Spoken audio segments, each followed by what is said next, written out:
सुनो, आप मुझे रानी क्यों बोलते हो? अरे यार, क्योंकि नौकरानी लंबा शब्द हो जाता है। और तुम्हें पता है मैं तुम्हें जान क्यों बोलती हूँ? क्यों बोलती हो? क्योंकि जानवर लंबा शब्द हो जाता है।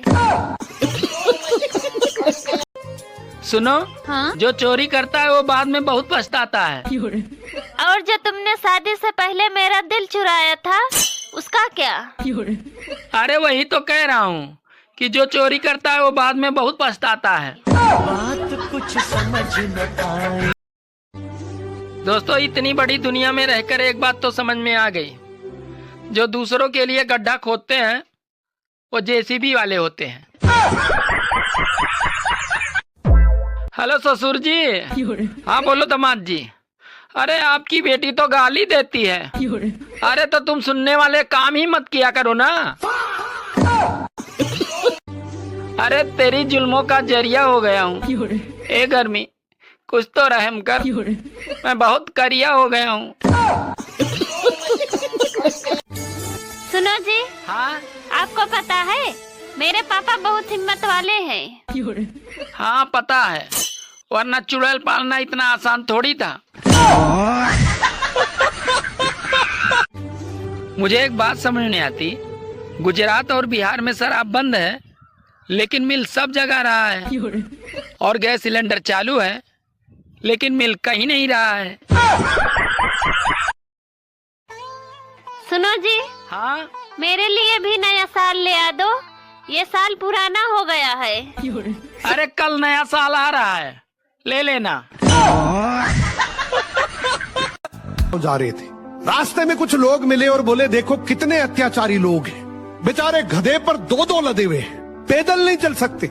लोगों की बात सुनकर बूढ़ा आदमी गधे से नीचे उतर गया, पैदल चलने लगा। थोड़ी दूर चलने पर कुछ और लोग मिले और बोले देखो क्या जमाना आ गया है, कितना निर्दयी बेटा है, खुद तो मजे से गधे पे बैठा है और बेचारे बूढ़े आदमी को पैदल चला रहा है। बेटा भी शर्मिंदा होकर गधे से नीचे उतर गया। अब दोनों बाप बेटे गधे के साथ साथ पैदल चल रहे हैं। जैसे ही अगले गांव पहुंचे कुछ लोग जोर जोर से हंसने लगे। देखो देखो कितने मूर्ख लोग हैं, गधा साथ होते हुए भी बाप बेटे पैदल चल रहे हैं, तो फिर गधा किस लिए रखा है? गधे पे नहीं चढ़ सकते। निष्कर्ष, जिंदगी में चाहे तुम कुछ भी कर लो, लोग तो हंसेंगे।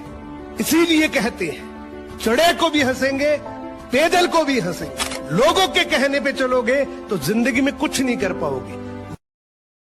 ईश्वर की मूर्ति बनाने वाला एक दिन ईश्वर से बोलता है कि हे ईश्वर, तू भी कलाकार है और मैं भी कलाकार हूं। तूने मुझ जैसे असंख्य पुतले बनाकर इस धरती पर भेजे हैं और मैंने तुझ जैसे असंख्य पुतले बनाकर इस धरती पर बेचे हैं। पर हे ईश्वर, उस वक्त बड़ी शर्म आती है जब तेरे बनाए हुए पुतले आपस में लड़ते हैं और मेरे बनाए हुए पुतलों के आगे शीश झुकाते हैं। कितनी गहरी बात है। और हमसे भी अक्सर एक गलती हो जाती है कि हम मंदिर हमारी बनाई हुई मूर्तियों के दर्शन करने तो चले जाते हैं, लेकिन अक्सर अपने घर परिवार में उन मूर्तियों के दर्शन करने भूल जाते हैं जिन्होंने हमें बनाया है।